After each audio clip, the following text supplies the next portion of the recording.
గారు.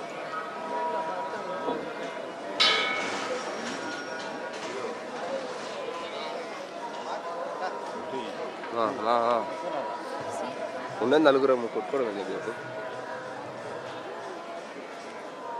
తగలదు సార్. ఫోనా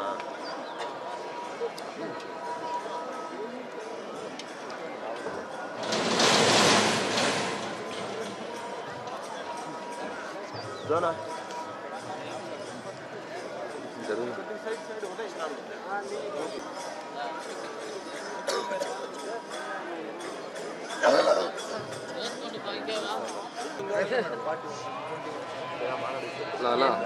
తమిళనాడు మన ఆంధ్ర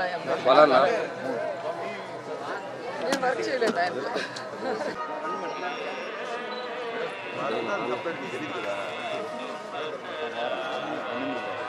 అన్నా అన్నా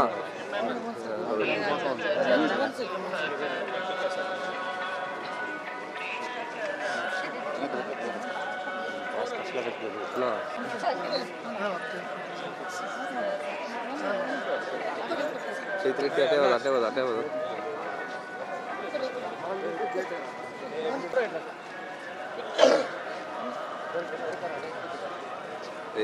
తీసుకుంది.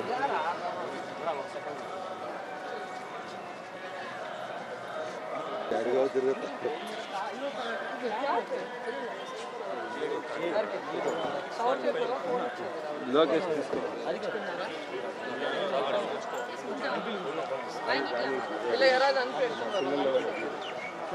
మరి పెద్దలందరూ కూడా ఇచ్చిన ప్రామిస్ అది ఖచ్చితంగా ఇవ్వాలి.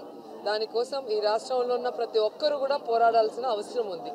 ఎందుకంటే ఈరోజు కేంద్రం వాటి గురించి మాట్లాడకుండా చివరి బడ్జెట్ కూడా పూర్తయిన సందర్భంగా అంటే వాళ్ళు పెట్టేసరి ఇంకా డిస్కషన్ మాత్రమే ఉంది. కాబట్టి ఈ 2 నెలల టైము ఏదైతే ఏప్రిల్ 6 వరకు ఉందో ఆ టైం లోపల ఈ రాష్ట్రంలో ఉన్న ప్రజలందరూ కూడా ఒకే తాటిపైకి వస్తేనే మనకి స్పెషల్ స్టేటస్ అనేది వచ్చేదానికి అవకాశం ఉంటుంది.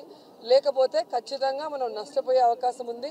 ముఖ్యంగా విద్యార్థులు నష్టపోయే అవకాశం ఉంది. రాష్ట్రం వెనుకబడిపోయే అవకాశం ఉంది. కాబట్టి అందరూ కూడా ఒక తాటిపైకి రావాలి, రాజకీయాలు పక్కన పెట్టాలి, మరి అన్ని పార్టీలు ఏకం అవ్వాలి అని చెప్పి జగన్మోహన్ రెడ్డి గారు మొదటి నుంచి చెప్పడం జరుగుతుంది. మీరు ముందుండి నడిపిస్తే మేము వెనకొస్తాం, లేదా మేము ముందుంటాం మీరు వెనక రండి అని చెప్పి ఆయన రాజకీయాలని కూడా పక్కన పెట్టి ఎన్నోసార్లు పిలుపునివ్వటం కూడా జరిగింది. ఆయన ఏదైతే మొదటి నుంచి చెప్తున్నాడో ఈరోజు అదే జరిగింది. ఎందుకంటే ప్రత్యేక ప్యాకేజీ చాలా గొప్పది, ప్రత్యేక ప్యాకేజీ స్పెషల్ స్టేటస్ కన్నా మరి చాలా గొప్పగా ఇచ్చారు అని చెప్పి మిడ్ నైట్లో ఎప్పుడైతే 2016లో మరి అరుణ్ జైట్లీ గారితో సహా చంద్రబాబు నాయుడు గారు ప్రకటించారో ఆ రోజే చెప్పారు ఇది గొప్పది కాదు, దీనివల్ల మనం నష్టపోతాం, దీనివల్ల పరిశ్రమలు రావు, విద్యార్థులకు ఉద్యోగ అవకాశాలు రావని చెప్పారో ఈరోజు అదే జరిగింది. సో ముందు చూపు ఎవరికి ఉంది అనేది మనం ఈరోజు అర్థం చేసుకోవాల్సిన విషయం. అలాగే చివరి వరకు పోరాడతాం, అన్యాయం కనుక ఈ రాష్ట్రానికి జరిగితే నా ఎంపీలతో రాజీనామా చేయిస్తానని జగన్మోహన్ రెడ్డి గారు ఏ మాట అయితే ఇచ్చారో ఆ మాటకి కట్టుబడి ఈరోజు ఏప్రిల్ 6 వరకు సమయం ఇచ్చి కేంద్రానికి ఆ సమయం లోపల కనుక మరి ప్రత్యేక హోదా గురించి ఎటువంటి ప్రకటన రాకపోతే ఎంపీలతో రాజీనామా చేస్తాను అని చెప్పి మాట తప్పను మడమ తిప్పను అని చెప్పి మరోసారి జగన్మోహన్ రెడ్డి గారు నిరూపించుకోవడం మనం కళ్ళారా చూసాం. కానీ కొంతమంది ప్రత్యేక హోదా గురించి వైజాగ్లో మరి ఏ విధంగా ర్యాలీ చేస్తామని ఎగ్గొట్టారో, మరి కాకినాడలో మాట ఇచ్చి ఏ విధంగా ఎగ్గొట్టారో, 4 ఏళ్లలో అప్పుడప్పుడు ఎక్కడో ఒక చోట మాట్లాడటమే తప్ప 4 ఏళ్లు ఏ ఉద్యమాలు చేయకుండా ఏ విధంగానూ కేంద్రం మీద రాష్ట్రం మీద ఒత్తిడి తీసుకురాకుండా ఈరోజు జేఏసీ పేరుతో కాలయాపన చేస్తూ ప్రత్యేక ప్యాకేజీకి లెక్కలు అడుగుతూ మరి జగన్మోహన్ రెడ్డి గారిని నిందించడమే పనిగా పెట్టుకున్నారో మీరు చూశారు. అలాంటి వాళ్ళకి నిన్న జగన్మోహన్ రెడ్డి గారు సూటిగా ప్రశ్నించారు. మీరు 2016లో మరి ప్రత్యేక హోదా రాకపోతే మరి పదవులు వదులుకోవటానికి రాజీనామా చేయడానికి కూడా మరి ఎంపీలు సిద్ధంగా ఉండాలని చెప్పారు.